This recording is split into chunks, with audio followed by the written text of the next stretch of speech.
Arizona's unemployment rate is down slightly for the month of March to 5.4%. This improvement from February's rate of 5.5% is due to an increase in leisure and hospitality, which increased by 7,300 jobs. The job sector that lost the most was professional and business services, which lost 1,400 jobs in March. The presidential election will not be the only important Arizona ballot this November. James Ulrich reports on how two parties are battling to set a minimum wage come fall. Living United for Change in Arizona, or Lucha, represents working families in the state. They are gathering over 150,000 signatures for its initiative for a $12 minimum wage by 2022. The Arizona Restaurant Association, or the ARA, is pushing for a minimum wage of $9.50 by 2020 on behalf of the Arizona restaurant industry.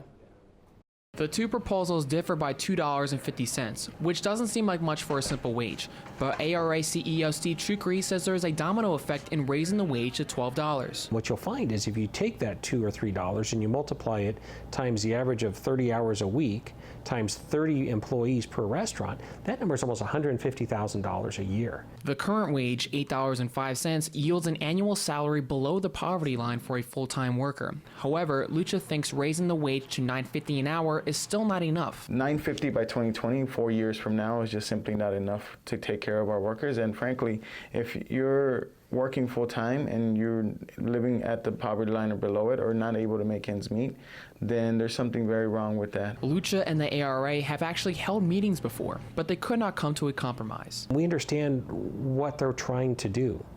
In many ways, it's the same thing we're trying to do. We just have two different ways of getting there.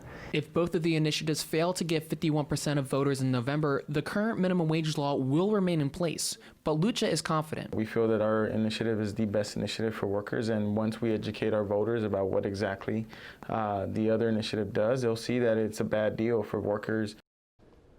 Almost 800,000 of Arizona's workers are paid minimum wage, nearly a quarter of the state's workforce.